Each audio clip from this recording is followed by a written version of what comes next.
सभी को मेरा राम राम। और आज हमारा राजस्थान टूर का डे 2, जिसका हमारा प्लान था पुष्कर और अजमेर कवर करने का। और आज का हमारा जो नाइट का प्लान था वो था अपना चित्तौड़गढ़ पहुंचने का। तो कल रात इवनिंग को हम यहाँ पे पहुंच गए थे, लेकिन हमने कोई दर्शन नहीं किए क्योंकि हमारा मॉर्निंग में फिर दर्शन का प्लान था। तो हम तीनों हो गए रेडी। रेडी होने के बाद हम दर्शन के लिए तैयार हो गए, क्योंकि सुबह 5:30 बजे ब्रह्मा जी का जो टेम्पल है वो ओपन हो जाता है, वहां पर आरती शुरू हो जाती है। ये ब्रह्मा जी का टेम्पल है। पूरी के पूरी दुनिया के अंदर सिर्फ और सिर्फ एक ही टेम्पल है ब्रह्मा जी का, और वो है सिर्फ और सिर्फ पुष्कर में। तो जब भी आप पुष्कर आए तो यहाँ पर दर्शन जरूर करें, क्योंकि जगत पिता ब्रह्मा का एक ही टेम्पल, और इसका जो रिनोवेशन था वो आदि शंकराचार्य जी ने करवाया था। ये काफी पुराना मंदिर यहाँ पे बताया जाता है। ठीक है सर। तो उसके बाद हम पहुंचे सुबह सुबह मॉर्निंग आरती में। ये यहाँ पर अपनी आरती हो रही थी, तो यहाँ पर हमने पहुंचकर ब्रह्मा जी के किए दर्शन। दर्शन करने के बाद फिर हमने यहाँ पे नेक्स्ट जो था, यहाँ पे पास में आपका सरोवर है जिसे पुष्कर सरोवर बोलते हैं, क्योंकि उसी सरोवर की वजह से इसका नाम है जो पुष्कर पड़ा है। ये सरोवर है। हम यहाँ पे पहुंचे और हमने यहाँ पे अपने हाथ पैर धोए, तो पता लगा कि ये जो सरोवर है इसी की वजह से नाम इसका पुष्कर पड़ा हुआ है। और ये ब्रह्मा जी ने खुद यहाँ पे एस्टेब्लिश किया था। ब्रह्मा जी ने यहाँ पे सभी देवताओं के साथ हवन किया। हवन करने के बाद उन्होंने इस पुष्कर को यहाँ पे एस्टेब्लिश किया। बाकी जो आप हिस्ट्री पढ़ेंगे तो आप पूरी हिस्ट्री में इसके बारे में जान पाएंगे। ये भी एज ए तीर्थ कंसीडर किया था, क्योंकि जैसे हम हरिद्वार जाते हैं, माँ गंगा के दर्शन करते हैं, वहां पर अस्थियां बहाते हैं, यहाँ पर जो नियर बाय लोग हैं वो यहाँ पर आते हैं और अपने इसको एज ए तीर्थ कंसीडर करते हैं। उसके बाद सर यहाँ पे ये जो दृश्य आप देख रहे हैं ये है अपना यहाँ पर माँ सावित्री का एक टेम्पल है, और यहाँ से अप्रोक्सीमेटली 1.5 या 2 किलोमीटर की दूरी के ऊपर वहां पर दो जाने के दो रास्ते हैं। या तो आप सीढ़ियों से ऊपर चढ़े जाएं या फिर आप रोप वे से चले जाएं। मैं आपको सजेस्ट करूंगा कि आप सीढ़ियों से जाएं। सुबह 6 बजे का ये टाइम है, और इतना जबरदस्त दृश्य आप यहाँ पे देख पा रहे हैं। आपको ऐसे लगेगा जैसे आप क्लाउड में हो। आप रोप वे से ना जाएं, क्योंकि अगर आप रोप वे से जाएंगे तो जो आप नेचर के साथ फील कर पाएंगे वो चीज आप फील नहीं कर पाएंगे। और कोशिश करें कि अर्ली मॉर्निंग में आप यहाँ जाएं, क्योंकि जो मौसम होता है ना सर वो जबरदस्त मौसम था। अगस्त के अंदर भी इतना जबरदस्त मौसम था, सोच के देखो आगे नवंबर दिसंबर में तो क्या मौसम आपका रहने वाला है। तो बहुत ही जबरदस्त व्यू आपको यहाँ पे देखने को मिलेगा। हमने काफी सारी वीडियोस कैप्चर करी, काफी सारे व्यूज। हाँ, यहाँ पर हमने जो चीजें हम आंखों से देख पाते हैं, जो फील कर पाते हैं, वो मैं आपकी वीडियो में एक्सप्रेस नहीं कर सकता। तो आप सावित्री माता के जो मंदिर है उसके दर्शन आप जरूर जरूर जरूर करें। ये अपना मंदिर है। हम आखिरकार ऊपर पहुंच गए। बहुत ही जबरदस्त ठंडी हवा यहाँ पर आ रही थी, क्योंकि ये पूरा एक पर्वत से कट के बना हुआ है यहाँ पे। क्योंकि पुष्कर जब आप जाते हैं तो पहाड़ी एरिया आपका शुरू हो जाता है। ये हमने यहाँ पे दर्शन किया, उसके बाद हमने कुछ वीडियोस कैप्चर करी। ये ऊपर से नीचे का व्यू है, लेकिन कुछ भी देखने वाला नहीं है, क्योंकि अब हम क्लाउड्स में आ चुके थे, क्योंकि ये काफी ऊंचा था। यहाँ पर फिर आप आगे देखेंगे, यहाँ पर थोड़ा सा एक बता दूं, लंगूर यहाँ पर रास्ते में आपको बहुत मिलेंगे। तो जो भी आप सामान लेके जाए उसका अपने ध्यान रखें, नहीं तो ये आपसे छीन लेंगे।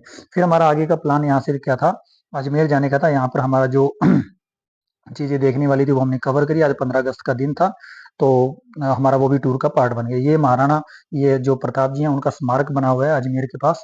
तो यहाँ से आप पूरे अजमेर का जो है वो आप व्यू ले सकते हैं। ये जब हम अजमेर में एंट्री करते हैं तो वहीं पे है, तो थोड़ा सा जब आप एंट्री करें तो ध्यान रखिए कि आप इसका व्यू कर सकें। ये पूरा का पूरा व्यू है जो आप देख सकते हैं। यहाँ से सामने वो आपको लेक दिख रही है, और चारों तरफ पूरा का पूरा शहर बसा हुआ है, क्योंकि जो अजमेर शहर है वो पहाड़ों के बीच में बसा हुआ शहर है।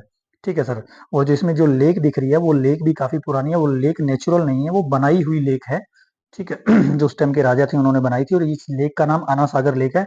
जो अपने पृथ्वीराज चौहान जी थे उनके परदादा जी के नाम पे ये लेक बनी हुई है। तो हम यहाँ पे लेक पे पहुंचे, घूमे, कुछ हमने वीडियो वीडियो बनाई। तो बारिश आ रही थी धीरे धीरे, क्योंकि पुष्कर के बाद चित्तौड़गढ़ तक पूरी कंप्लीट बारिश थी। मौसम बहुत ही अच्छा था, लेकिन संजीव ने बोला कि यार बारिश आ रही है तो हम बोटिंग वाला रिस्क नहीं लेंगे। तो पहले हमारा बोट का प्लान कैंसिल था, लेकिन उसके बाद हमने जब स्पीड बोट देखी तो हमने कहा यार ये तो एडवेंचरस होगा, हम बोटिंग कर लेते हैं, कोई टेंशन वाली बात नहीं है। इसके बाद हमने इसकी टिकट विकट का पता किया, तो जब हमें पता लगा कि इसकी 300 रुपीज की टिकट होती है और 3 मिनट का पूरा टूर होता है। तो उस जगह पर फिर हमने टिकट विकट ली, वहां पर हम पहुंचे, हमने पता किया, और हमने फिर 3 टिकट वहां पे अपनी ले ली। 3 टिकट लेने के बाद हम बैठ गए सर अपनी इसके बोट के अंदर। उन्होंने हमें जैकेट वैकेट पहना दी, ताकि अगर बाई चांस कुछ दुर्घटना हो भी जाए तो बंदा इसके अंदर डूबे ना। ठीक है सर। क्योंकि ये पूरा समुद्र की तरह था, काफी लंबी चौड़ी दूरी में ये फैली हुई है, तो कोई ऑप्शन नहीं है गिरने के बाद आपके पास। फिर ये भाई साहब ने यहाँ पर कर दी स्टार्ट, और फिर हमने यहाँ पर पूरे लिए मजे। हर्ष भाई आगे बैठे थे, हाँ मैं और संजीव पीछे बैठ के आनंद ले रहे थे और पूरा शोर मचा रहे थे। और हर्ष यहाँ पे वीडियो बना रहा था, हर्ष पूरा का पूरा वीडियो कैप्चर कर रहा था। तो काफी अच्छा एडवेंचर रहा। अगर आप चाहते हैं तो लेक को जरूर जरूर कवर करें, बहुत ही अच्छा आपका एडवेंचर रहेगा, और आप इस बोट का पूरा आप मजा लें। यहाँ पर हमने बोटिंग कंप्लीट करी। कंप्लीट करने के बाद फिर यहाँ पे एक म्यूजियम है, जहाँ पर इन्होंने अलग अलग जगह से कलेक्शन की। जैसे ये चीजें आप देख रही हैं, ये जो अपनी ओल्ड सिविलाइजेशन जो रही है, हड़प्पा सिविलाइजेशन है, उसमें जो भी उनको आर्कियोलॉजिस्ट को जो चीजें मिली वो यहाँ पर इन्होंने कलेक्ट करके रखी हुई हैं। अलग अलग जगह से कलेक्शन है। ये आप जो देख रहे हैं मूर्तियां हैं, ये 18th 19th और 10th सेंचुरी की मूर्ति है। यहाँ पर आप कलाकृति देखिए लोगों की, उस टाइम इन्होंने कितनी जबरदस्त जबरदस्त मूर्तियां बनाई थी, ब्रह्मा जी की, विष्णु जी की, गणेश जी की, अलग अलग देवी देव और विष्णु जी के खास करके जो अवतार हुए हैं, दशा अवतार हुए हैं, उनकी यहाँ पर भी इन्होंने जो मूर्ति है वो रखी है। जबरदस्त मूर्ति है, आप जाएंगे तो एक अच्छी चीज एक्सप्लोर करेंगे। ठीक है, तो अलग अलग इन्होंने सेगमेंट बना रखे हैं। ये मूर्तियां हैं। जैनिज्म का वहां पर एक अलग से सेगमेंट बनाया हुआ है। जैनिज्म के अंदर भी जो जितने भी जैन के तीर्थंकर हुए हैं वहां पर इन्होंने अलग से कवर किया है। हिंदू देवी देवताओं की जो मूर्तियां उनका इन्होंने अलग कलेक्शन किया हुआ है। हथियारों का इन्होंने अलग कलेक्शन किया हुआ है। जो ओल्ड क्वाइंस थी उनका इन्होंने अलग अलग कलेक्शन किया हुआ है, सेक्शन बना रखे हैं। अब ये देखिए जैनिज्म का है, यहाँ पर जितने 24 तीर्थंकर हुए हैं, जैसे भगवान महावीर स्वामी, ऋषभ देव जी हैं, उन सबकी इन्होंने जहां जहां पर इनको मूर्तियां मिली उनका इन्होंने कलेक्शन करके यहाँ पे इन्होंने उसका म्यूजियम सेट कर दिया।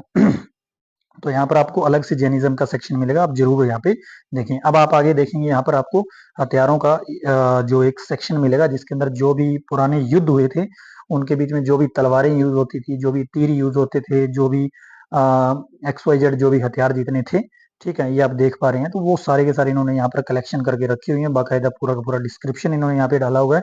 तो जब भी आप जाएं म्यूजियम जरूर कवर करें। ये यहाँ पे इन्होंने एक टॉप रखी है, और जो क्वाइंस वाला सेक्शन है उसकी वीडियो यहाँ पे अलाउड नहीं है।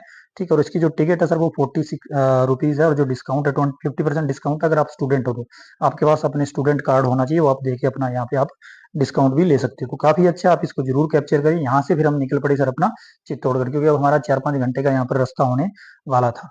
लेकिन रास्ते में क्या हुआ, जैसे हम अजमेर से बाहर निकले तो वहां पर जाम लगा हुआ था, और बाद में पता चला कि जो जाम का कारण था वो 15 अगस्त में उन्होंने क्या किया होता है, 217 फीट का जो आप ये तिरंगा दे रहे हैं, पूरा 217 फीट का तिरंगा था। तो इसको धीरे धीरे आगे लेके जा पा रहे थे, तो एक तरह से रास्ता पूरा जैम हो गया था। और दोनों तरफ पहाड़ियां थी रास्ते में, तो कोई ऐसा स्कोप नहीं था कि हम इधर उधर से निकाल सके। ठीक है सर। तो पहली बार मैंने अपनी जिंदगी में तिरंगा देखा था। काफी अच्छा एडवेंचर था, काफी अच्छा व्यू था। देखने के बाद दिल खुश हो, क्योंकि पहले तो जेब में गुस्सा आ रहा था, लेकिन जब हम आगे चले देखा गया अरे यार ये तो तिरंगे की वजह से जाम था, तो सारा गुस्सा वहां से निकल गया।